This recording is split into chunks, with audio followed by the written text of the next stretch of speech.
Policy बाजार पर 1 करोड़ रुपए का टर्म लाइफ इंश्योरेंस केवल 450 रुपए महीने से शुरू। वाह! Hello and welcome. You're watching Good Morning India. I'm Gargi Rawat. Stay with us for all the news you need to start your day with. Let's take a look at the headlines we're tracking at this hour. India's COVID readiness is being checked on by the Union Health Minister, who will meet with the Indian Medical Association today. There will also be a run-through with hospitals tomorrow. The IMD says Delhi, Rajasthan and Punjab to witness severe cold wave over the next few days. A dense fog also likely in many parts.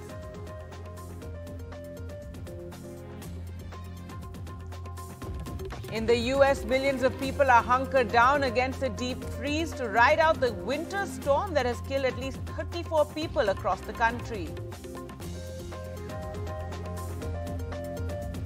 Television actor Tunisha Sharma's co-star Shizan Khan arrested on charges of abetment to suicide and sent to 4 days police custody yesterday. The FIR says Tunisha took the extreme step after her breakup with her co-actor.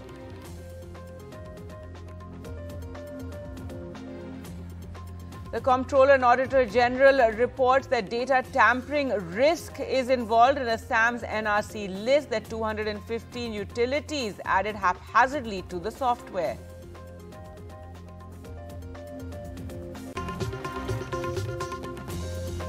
And those are our top stories, with news also coming in. Rahul Gandhi paid tribute to former Prime Minister Rajiv Gandhi at Veer Bhumi. Remember, the Bharat Jodo Yatra entered Delhi 2 days ago, and it's on a break, in fact, now. But Rahul Gandhi visiting his father's memorial, also wearing that white T-shirt. Many have been questioning how he's in a T-shirt in this very, very cold weather. Today, Rahul will be visiting Veer Bhumi amid the Bharat Jodo Yatra and paying tribute to the former Prime Ministers. The Bharat Jodo Yatra, though, is on a 9-day break now, halting for maintenance of the 60 containers that house the Yatris. And this Yatra is on a break from the 25th till the 3rd of January. Meanwhile, Congress leader Jairam Ramesh, in fact, has alleged that those who've been interacting with Rahul Gandhi during the Bharat Jodo Yatra are being questioned by the Intelligence Bureau. He tweeted that IB has been interrogating a number of people who've interacted with Rahul Gandhi during the Bharat Jodo Yatra. The spooks have been asking all sorts of questions and wanting copies of the memoranda submitted to him. Well, to talk about all this, we're joined by Arvind on the phone line. Arvind, so today Rahul Gandhi paying tribute to the former Prime Minister. This was something he was meant to do yesterday morning, but now doing this today morning, and this at a time Bharat Jodo Yatra is also on a break. Yeah, Gargi, Rahul Gandhi, who's on his Bharat Jodo Yatra, walking from Kanyakumari to Kashmir, holding the flag of this Bharat Jodo, will be visiting several memorials and also paying tributes today. So he'll be starting from Veer Bhumi, where he'll be paying tributes to former Prime Minister Rajiv Gandhi, and then he will also be visiting Sakti Sthal and also Shantiwan, where he'll be paying tributes to Jawaharlal Nehru, and also he'll also be visiting Rajghat. That's what sources say. And after that, he'll also be visiting Lal Bahadur Shastri memorial at Vijaygarh, and also Atal Bihari Vajpayee's memorial also he'll be sitting at side of Atal. So he'll be paying respects to all this memorial between 7:30 to 8:30 a.m. Though, like you mentioned, it was planned yesterday, but because of the timing issue that couldn't happen yesterday. And he was also meeting Kamal Hassan, who also participated in the Bharat Jodo Yatra a day before. So, and that's why, because of the timing issue, it didn't happen today. And today he'll be paying respects to all this former Prime Ministers and also senior leaders of the country. And also, like you mentioned, the Bharat Jodo Yatra is taking a week off, because in order to ensure that all the containers are insulated, because from now the Yatra will be proceeding towards northern part, and because of this winter, now they want all the containers to be insulated, and that's where they are taking a break of this 1 week. Right. Yeah. Arvind, also tell us about this Jairam Ramesh tweet alleging that the Intelligence Bureau is questioning all those who've been meeting Rahul Gandhi. Yeah, Gargi, there have been two such statements from Congress party. One, Jairam Ramesh, wherein he is saying that the Intelligence Bureau has been interrogating or questioning a number of people who have been interacted with Rahul Gandhi during the Bharat Jodo Yatra. They have said that the intelligence sleuths are speaking to the people who have joined the Yatra, asking them why did they join and what kind of memorandum or what kind of issues that they raised with Rahul Gandhi, etc.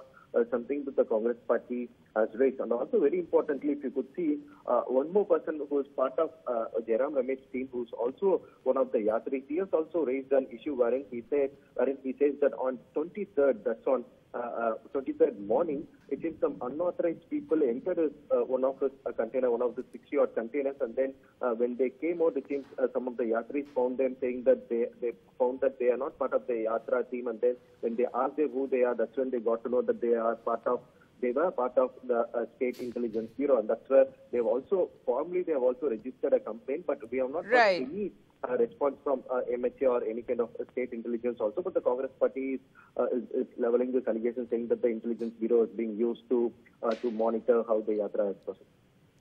All right, Arvind, thanks so much for joining us with those details. So there you can see Rahul Gandhi as he visits and pays tribute to former Prime Minister Rajiv Gandhi at Veer Bhumi. Now let's take a look at the COVID situation. And Union Health Minister Mansukh Mandavia will be meeting with the Indian Medical Association and other doctors from different hospitals today. With COVID spike in China setting off alarm, the centre has asked states to hold mock drills at health facilities to ensure swift response if COVID cases in the country do surge again.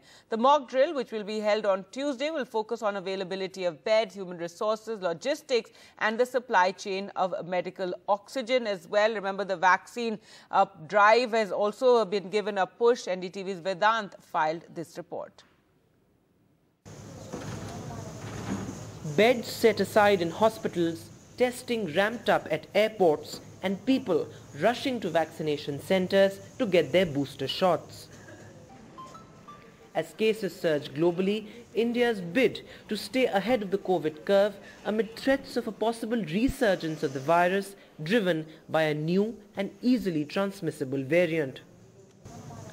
This as the central government asked states to scale up their emergency response to COVID and conduct mock drills in hospitals from next week to ensure readiness of infrastructure and healthcare workers. In its advisory, the Health Ministry has asked hospitals to make sure that oxygen-generating plants are kept fully functional and there is uninterrupted supply of oxygen, with enough oxygen cylinders kept as backup. You can see that here is all the beds are connected with the central oxygen pipeline. The government has given us direction to be fully prepared in terms of oxygen, in terms of ventilators, monitoring, BiPAP, non-invasive ventilation, and all the manpower, doctors, technician has to be trained, because this time again we have seen that many countries are facing large number of cases. So this time we have seen that we have earlier experience of handling the COVID waves very effectively, and you can see that all our infrastructure is in place. We have more than 2,000 cylinder also, and we have concentrators also, and we have PSA plants also. We have 5 PSA plants operational, fully operational in the Loknayak Hospital. Meanwhile, for international flyers, random testing on arrival and mandatory COVID negative report for those coming from Japan, China, Hong Kong, Thailand and South Korea. It wasn't done. We didn't see this happening, and we had quite a big flight as well from Dubai. And in front of us, no one was tested, and there was no social distancing maintained while boarding the flight. No one was wearing a mask. I think we are probably one of the named few that were wearing a mask. Even as India's weekly positivity rate remained low, the registrations for the booster dose have gone up almost 14 times in the past 1 week. Like 32-year-old Delhi resident Chandan Jha, people with delayed precaution doses are rushing to get the jab. अभी काफ़ी दिनों से news में चल रहा है कि China में काफ़ी बढ़ गया केसेस और वहाँ पे डेथ रेट भी ज़्यादा है, तो हम कोशिश से अलर्ट हो गए कि precaution is better than cure, और हमने पहले से प्रिकॉशन के तौर पे उसको ले लिया. Ramped up genome sequencing, robust infrastructure and adherence to COVID appropriate behavior.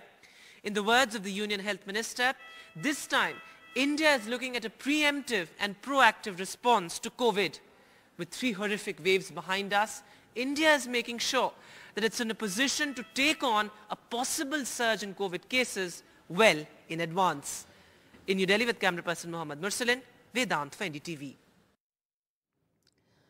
There was also news that a person who came from China tested COVID positive. The sample sent to Lucknow now for genome sequencing. This person landed in India on the 22nd of December and visited Agra on the 23rd. According to the Chief Minister's office, the man did not travel to any other place.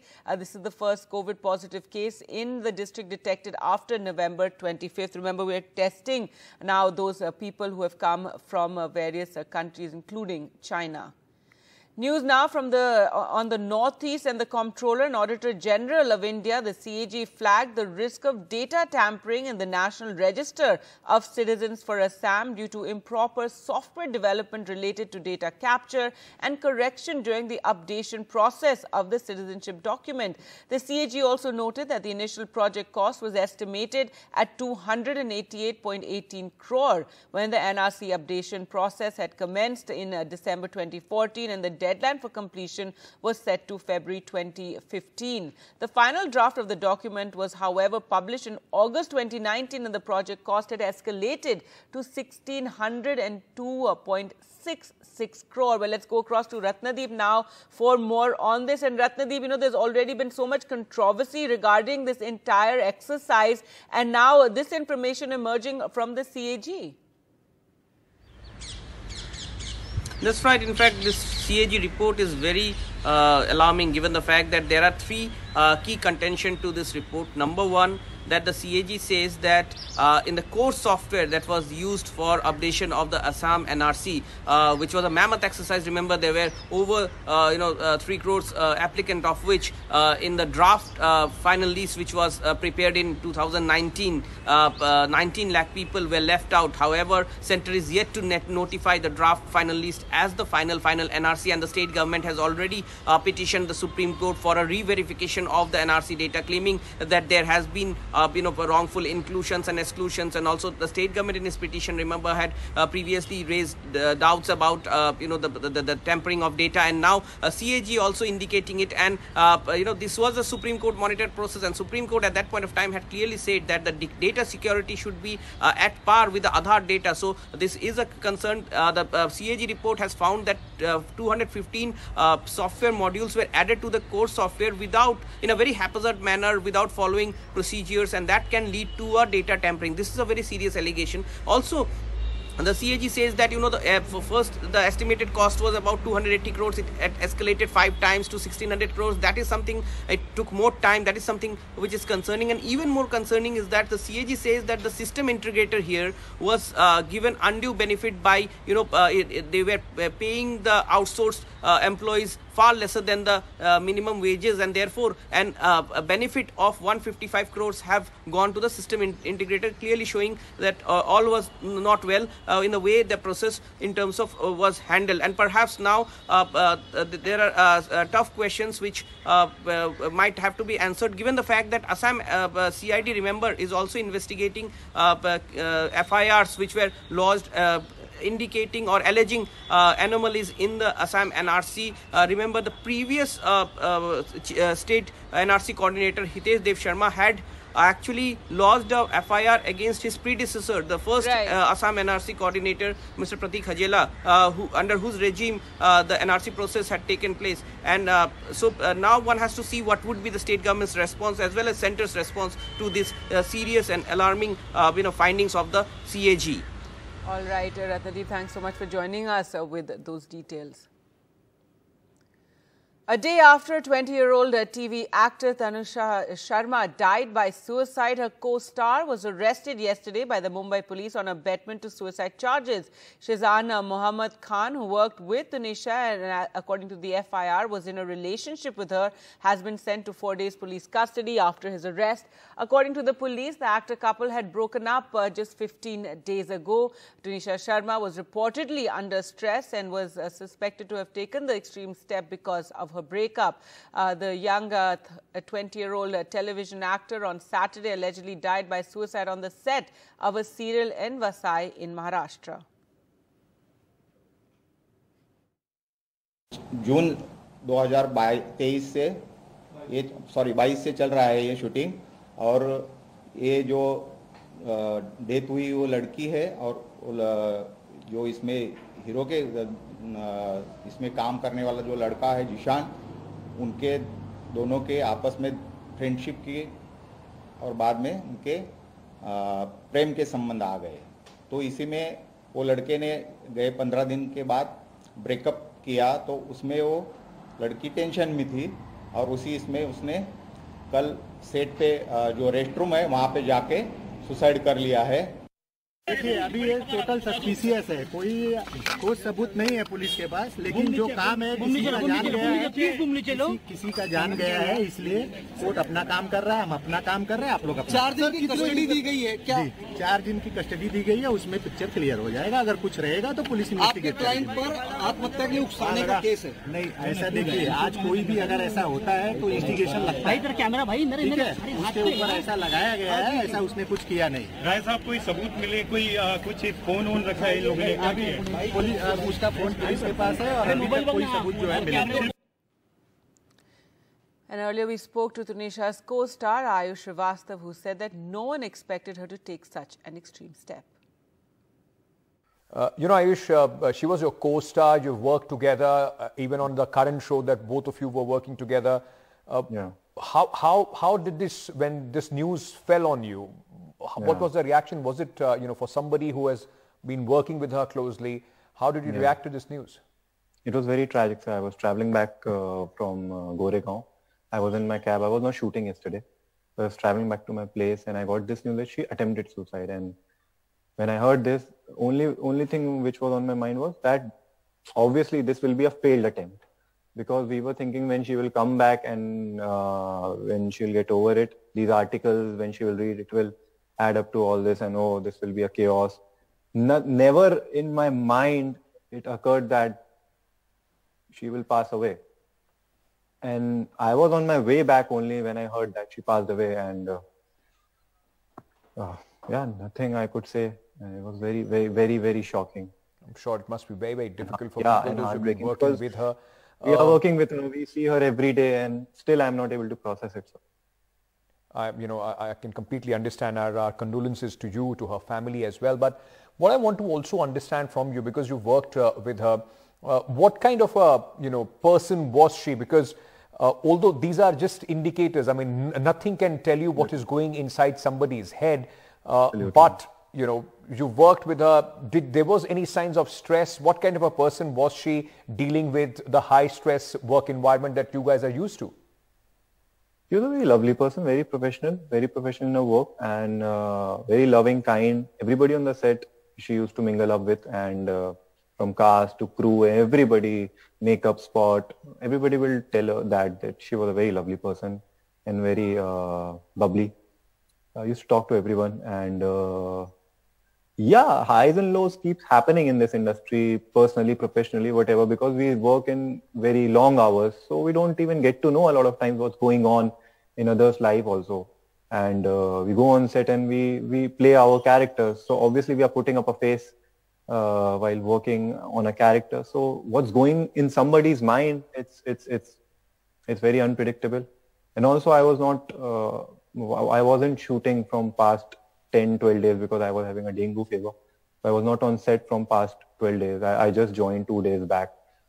So I was not even aware what is actually in her mindset, and I could conclude anything like that. Ayush, were there any indications of any kind of stress? Did she talk about it to you or to somebody else that you knew, among your colleagues and friends? Any indication that possibly she was suffering from or going through a lot of stress and anxiety? No, not to me personally. I did not have any indication, as I was not there available on shooting also from a very long time. So yeah, personally not to me, I did not know anything like that. And given the kind of person that she was, like you are saying that she was, a very warm, friendly person, Did any of you expect that she could take this kind of a extreme step? I don't think so. Anybody expects out of our colleagues or people around us that they will do this. It's always very shocking and always very heartbreaking for anybody who goes through this and their colleagues or friends or family. Nobody expects, I guess. That's why this happens. Welcome back. Now, an exclusive interview. The big flashpoint between the ruling BRS in Telangana and BJP has been the Poachgate controversy, where Chief Minister KCR has alleged that the central BJP tried to topple his government. For the first time, the complainant, an MLA who was allegedly offered 100 crore to switch parties, has spoken to NDTV's Uma Sudhir. The BRS MLA is moving court today with a writ petition asking why the Enforcement Directorate is getting involved with the case that is not its investigation, according to him.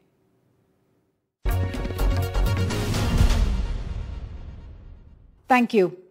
2 months after a farmhouse in Moinabad on the outskirts of Hyderabad was raided by the Cyberabad police, who said they had unearthed a conspiracy to try and topple the TRS, then TRS and now BRS government in Telangana by trying to poach on their MLAs. 4 MLAs, in fact, were said to have been offered some 100 crore rupees each in that particular case that is in fact being investigated by the special investigation team that was appointed by the state government. The complainant in the case, Tandur MLA Captain Rohit Reddy, has now alleged that central agencies are in fact threatening and intimidating him. We are joined now by Mr. Rohit Reddy. Mr. Reddy, the SIT, which is state appointed, is in fact investigating the case, but you are saying that you are being threatened by central agencies. I do know that the Enforcement Directorate had called you in for questioning on the 19th and 20th of this month with regard to another case. So what is the allegation that you're making?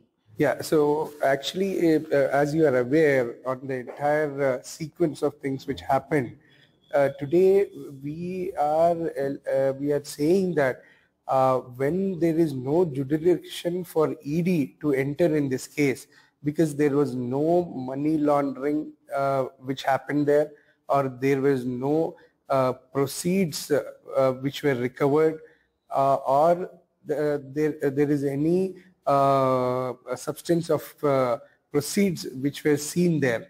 So when ED doesn't have any jurisdiction, how did ED come into this case? We don't know it. And initially, when they called me for the inquiry, I have supported and I have been there. And when they were inquiring on the day one, they never revealed me what the case was. And even in the summons, if you see, in the summons also, they asked me all my personal details, my family details, my business details, and things pertaining to my, literally asking me biodata.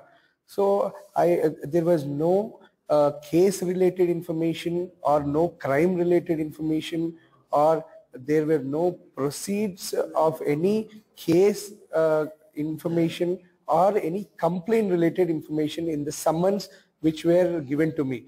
So are you saying that you're not aware of which case you have been called in for by the Enforcement Directorate? Yes, absolutely right. On day one, when I received the summons on 15th of December asking me to appear on 19th of December, in the summons given, there were no particulars given pertaining to any case. But still, as a law-abiding citizen, I have respected that summons and I went for the investigation.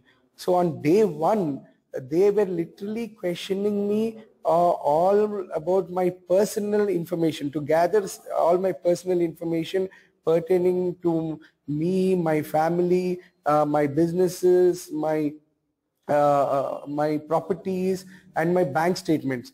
They didn't question me anything regarding any case or any crime or any complaint.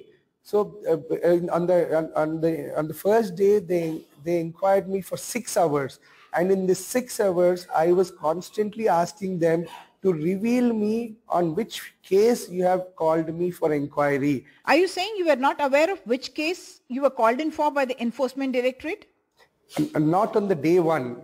When they called me again on day two, I went again and I asked them, in fact, it's my fundamental right to know on which case you have called me for an inquiry.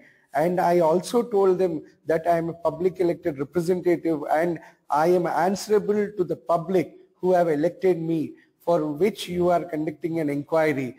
Then after an hour on day 2, then they reveal me that they have called me in Pouchgate case, MLA Pouchgate case. So after that they started inquiring about the Pouchgate incident which happened in my farmhouse at Moinabad, and I have given my statement. There was a lot of questions which were asked regarding the Pouchgate incident, and I have supported the inquiry. I have given my clear statement, and other than that, they were still trying to gather my personal information, my family-related businesses information, and I told them those have nothing to do with the Pouchgate case.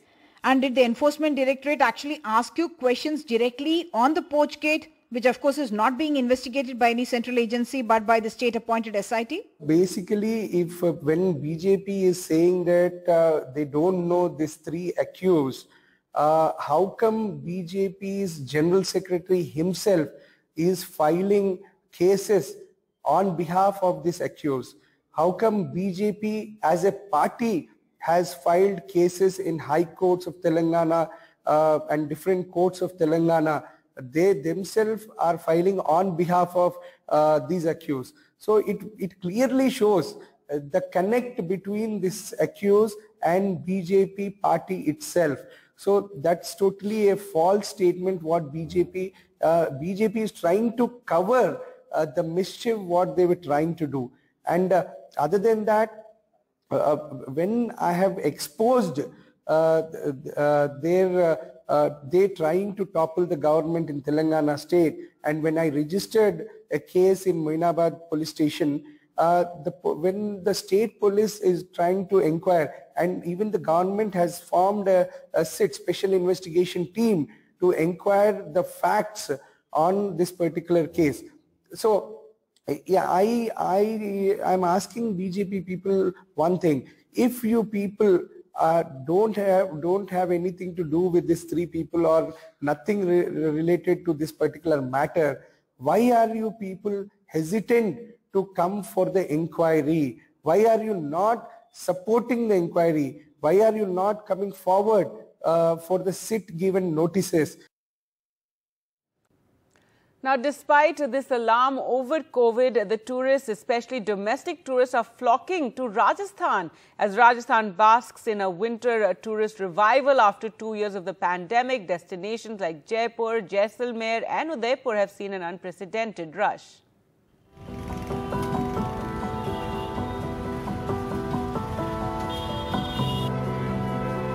COVID protocols gingerly coming into place. But it's not proving to be a dampener in Rajasthan, which is witnessing an unprecedented tourist rush this season. हम जो precaution लेना चाहिए Covid को control करने के लिए, इसके लिए भी केंद्र सरकार सभी स्टेट गवर्नमेंट को एडवाइजरीज दिया है। मैं आम लोगों से भी अनुरोध करता हूं, आप अपने काम में जाइए, काम करिए। Though hotels are reporting full bookings over Christmas and New Year's, and the outlook also remains positive, with a little caution on the new COVID surge. The market is doing wonders. In last 8-7 months, I can say, after this revival after COVID, things are improving very fast. And I think the Indian travelers are here to stay while some of the international destinations have opened up and the visa situation may ease up. But I think they've already got a feel of traveling within the country, and that is here to stay. In fact, I've read reports where they're saying that the Indian travelers are traveling much more compared to the other travelers globally. And while tourists flocking to Rajasthan's hotspots is largely the domestic traveller, the impact on the economy is positive. By bus हम tour करते हुए जैसलमेर गए, फिर उदयपुर गए, mount Abu गए, और अभी last हमारा जयपुर है, फिर यहाँ से फिर हम जो है मुंबई चले जाएंगे। और बहुत ही अच्छा लगा, कोविड के बाद लोग दिख रहे हैं, लोग निकल रहे हैं, बहुत अच्छा लग रहा है। जो हमारी सेल फॉरेन टूरिस्ट से आती थी वो जो कमी हुई है फॉरेन टूरिस्ट की सेल में वो डोमेस्टिक टूरिस्ट ने पूरी कर दी है। बहुत क्वांटिटी में आता है, डोमेस्टिक अपनी इंडिया की पॉपुलेशन इतनी है। And for Rajasthan's economy, heavily dependent on tourism, it's a merry way to ring in the new year. In Jaipur, Harsha Kumari Singh, NDTV. All right, and some breaking news just coming in. The CBI has reopened investigation against Lalu Prasad Yadav and his family members in the alleged railway projects corruption case. The CBI in 2018 registered a preliminary inquiry to probe allegations of corruption in rail land redevelopment projects when Lalu Yadav was the Union Railway Minister. They said preliminary inquiry registered in 2018 was closed as no case was made out in 2021. However, now, a year after giving a clean chit to Yadav and his family members and not being able to make out that case against him, however, the CBI has reopened this case. Not just Lalu Prasad Yadav, his sons Tejashwi Yadav, Chanda Yadav and Ragini Lalu are also under the scanner. So the CBI has reopened these cases against the Lalu family.